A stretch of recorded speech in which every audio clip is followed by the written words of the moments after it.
syaratnya dua. Satu, Allah memberikan izin Nabi Muhammad memberikan syafaat. Jadi Allah kasih izin kepada orang yang kasih syafaat. Yang kedua, Allah ridho terhadap orang yang dikasih syafaat. Jadi tetap nggak bisa kita ongkang-ongkang kaki di dunia harus ngarepin punya Nabi Muhammad dia aman, nggak ada begitu ceritanya. Iya.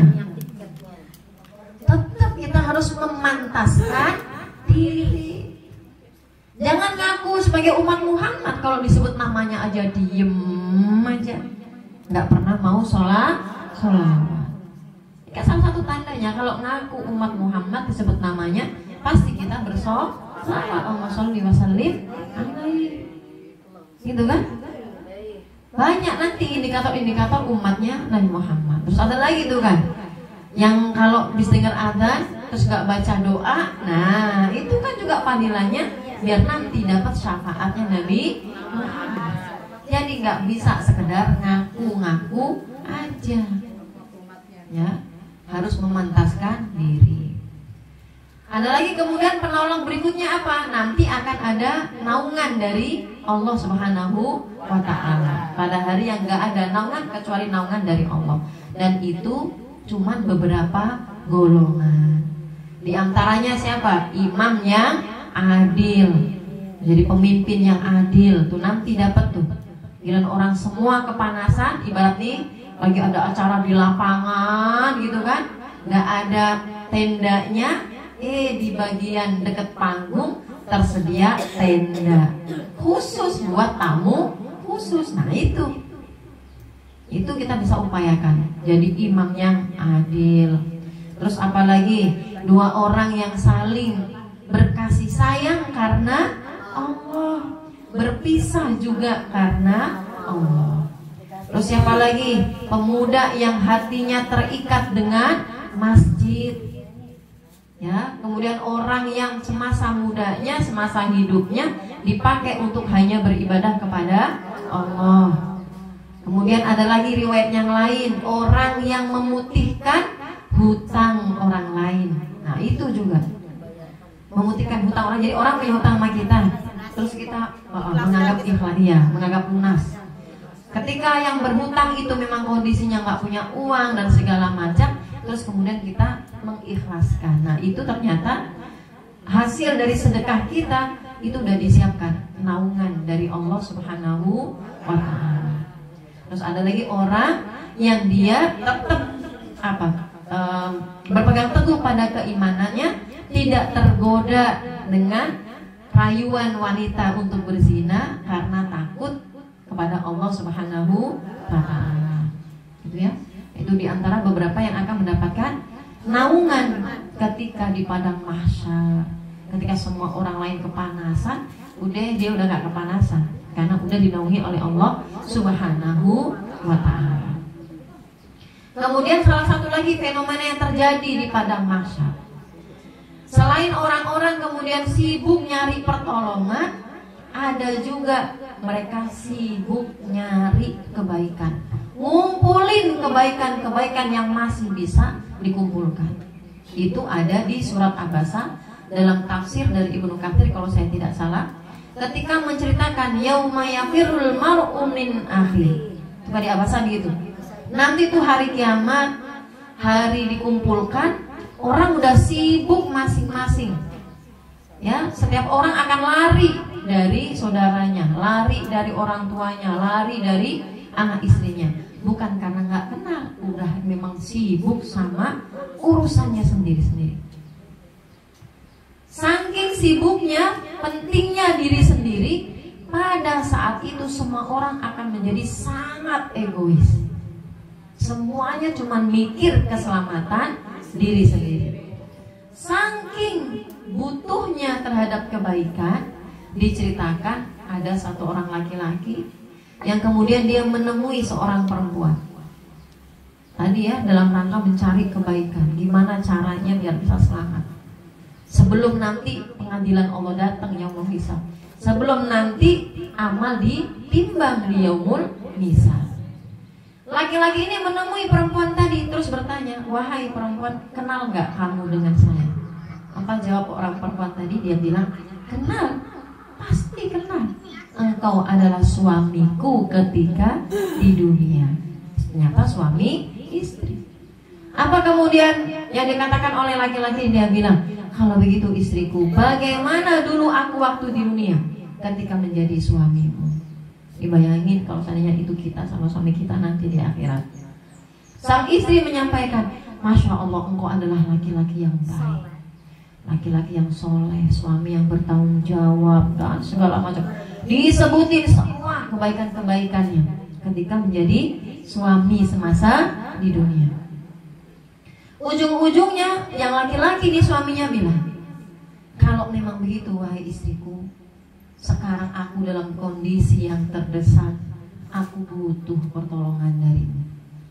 Boleh nggak aku minta satu aja kebaikan?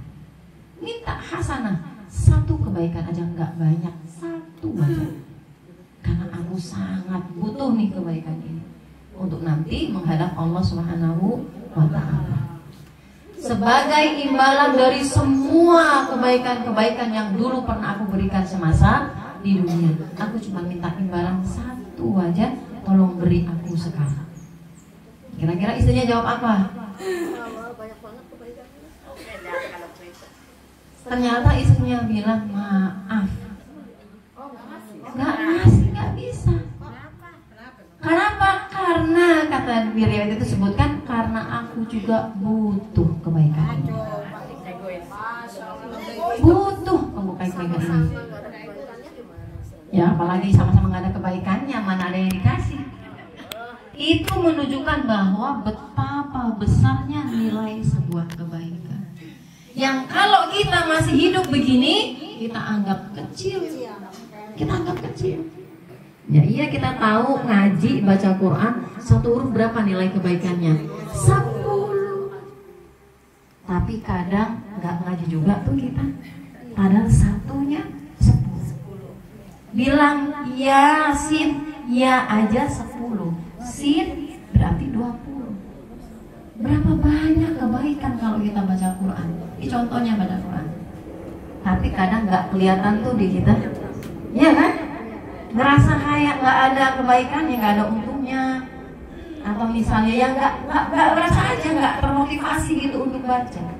Nanti kalau udah mati itu, nyampe di barzakh, nyampe di yaumul mahsyar dengan segala macam kesulitannya, baru kita nyadar seberharga itu satu kebaikan. Saking berharganya, setiap orang nggak akan mau ngelepas walau hanya satu kebaikan. Nggak bisa ngasih istrinya.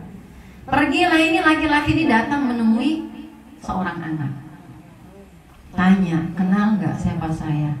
Kenal, engkau adalah ayahku semasa di dunia. Masih usaha ini orang, saking butuhnya pada kebaikan. Nanya yang sama, gimana dulu waktu aku jadi ayahmu semasa di dunia? Anaknya bilang, Masya Allah, adalah ayah yang baik, bertanggung jawab, ayah soleh, dan sebutin semua kebaikan ayahnya ketika di dunia.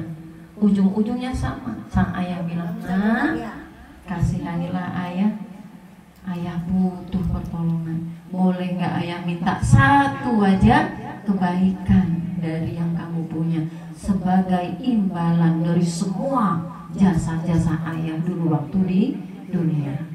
Apa kata anaknya? Maaf ya, saya sendiri juga butuh kebaikan ini. Itu.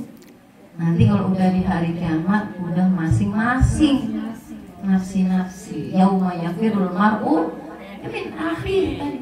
Setiap orang lari, udah nggak kayak nggak kenal. Ada lagi potret yang begitu, yang yang berikutnya. Ini justru fenomena juga ini. Saking udah bingungnya, misalnya kita nyari syafaat nggak dapet, nyari kebaikan nggak dapet juga, sampai disebutkan di surat Al-Ma'arij ya, kalau saya nggak salah tuh, Di ayat ke-11, 11, 12, 13, 14, 15. Ada juga model orang yang saking udah bingungnya, nggak ngerti harus gimana ngadepin Allah, dia punya akal nih. Disebutkan di sini, yawaddul mujrimu law yaftadi min adzabi yaumi idzin bibani. Pada hari itu, ya, sedang mereka saling melihat, mereka saling melihat satu sama lain. Pada hari itu, ya, hari kiamat nih, seorang pendosa, ada nih fenomena orang begini. Dia tahu dia punya dosa banyak. Dia tahu pasti akan disiksa sama Allah. Dia berusaha gimana caranya biar lepas dari siksaan Allah Subhanahu wa ta'ala. Apa yang dia lakukan? Yawaddul mujrimu law yaftadi min adzabi yaumi idzin bibani. Dia akan berusaha agar dia bisa menebus dosa-dosanya. Jadi dia bilang sama Allah, ya Allah, bisa nggak saya tebus dosa-dosa saya? Saya pendosa, saya punya banyak dosa. Tolong jangan disiksa. Saya tebus. Namanya tebus kan digantikan, Bu. Siapa yang mau dijadikan ganti? Siapa? Kata Allah itu bibani, anak-anaknya. Saya punya anak, banyak anak saya, plus cucu saya, cici saya. Mereka aja jadi tebusan. Yang penting saya nggak disiksa. Sampai segitunya. Sampai setika itu demi menyelamatkan diri sendiri. Kalau masih kurang wasahibati wa akhi, anak saya nggak bisa nyelamatin saya punya teman-teman. Komunitas saya di sekolah anak saya ada, di anak kedua saya juga punya komunitas, di RT RW saya punya komunitas, semua bestie saya, semua kolega-kolega saya, teman-teman saya, mereka jadi tebusannya. Mereka aja yang disiksa, yang penting saya jangan. Sampai segitunya. Wah, akhir nggak cukup, saudara saya, istri, orang tua, wah pasti hilang itu, siapa aja pokoknya. Sampai di wa man fil ardi jami'an summa yunji, dan orang-orang yang di bumi seluruhnya, kemudian dia mengharapkan tebusan untuk menyelamatkannya. Kata Allah, walaupun semua orang di bumi dia pakai untuk menebus dosa-dosanya, kala innaha lada, enggak bisa. Sesungguhnya neraka itu sudah terlanjur bergejolak. Enggak bisa. Nanti kalau sudah meninggal, udah nggak ada pintu tobat lagi ya. Tidak, roh ada di kerongkongan kita, pintu tobat tertutup. Kalau kita menyadari punya dosa, mumpung masih hidup, baru bisa. Kalau udah rohnya nyampe sini, udah ketutup pintu tobat, nggak akan bisa. Walau kita tebus dengan keluarga kita, orang tua kita, teman-teman kita, bahkan seluruh umat manusia di muka bumi ini, followers kita misalnya, subscriber kita misalnya, nggak akan bisa. Ini gambaran betapa luar biasa fitnah ujiannya nanti di hari akhir, di hari kiamat, ketika di padang mahsyar. Segitu luar biasa. Nah, makanya mumpung belum nyampe ke sana, tahu nih kita, nah, dari sekarang nih baru sebanyak-banyak berbekal. Nah, gitu kan? Ya, biar nanti menjadi mudah jalannya. Biar nanti kalau di kematian kita husnul khotimah, di alam barzakh kubur kita jadi kayak lapang taman surga kan gitu. Kita dibangkitkan dalam kondisi terhormat. Kalau bisa pakai baju syahid kan gitu. Atau kelihatan seperti yang Rasulullah bilang, dia bercahaya seluruh anggota wudunya. Kan ada gitu kan? Dan sempurnakan wudu karena kelak itu akan bercahaya ketika dibangkitkan. Makanya wudu jangan main-main, yang benar wudu. Itu banyak keutamaannya. Kan gitu. Belum yang kemudian berjuang di jalan sabilillah. Nanti kesyahidannya itu kelihatan. Oh, ini orang-orang yang dulu mati syahid, kelihatan. Dari sekarang diupayakan. Kita kejar menjadi orang-orang yang bisa mendapatkan naungan dari naungan Allah Subhanahu wa ta'ala. Dikejar biar kita diakui Rasulullah sebagai umatnya. Kalau nggak ada yang lain bisa bantu kita, paling enggak kita bisa dapat syafaatnya Rasulullah Rasulullah Shallallahu Alaihi Wasallam. Kan gitu, ya. Nah, setelah yaumul mahsyar tadi dengan segala macam suasananya, hiruk pikuknya, fitnah ujiannya, 40 tahun nih sudah berlalu. Nah, datang kemudian pengadilan Allah Subhanahu wa Ta'ala. Disitulah yang kemudian kita sebut dengan yaumul hisab. Yaumul hisab ini bagaimana gambarannya? Jadi kalau kita ngomongin tentang hisab itu ada dua. Kayaknya saya pernah singgung juga ya di sini.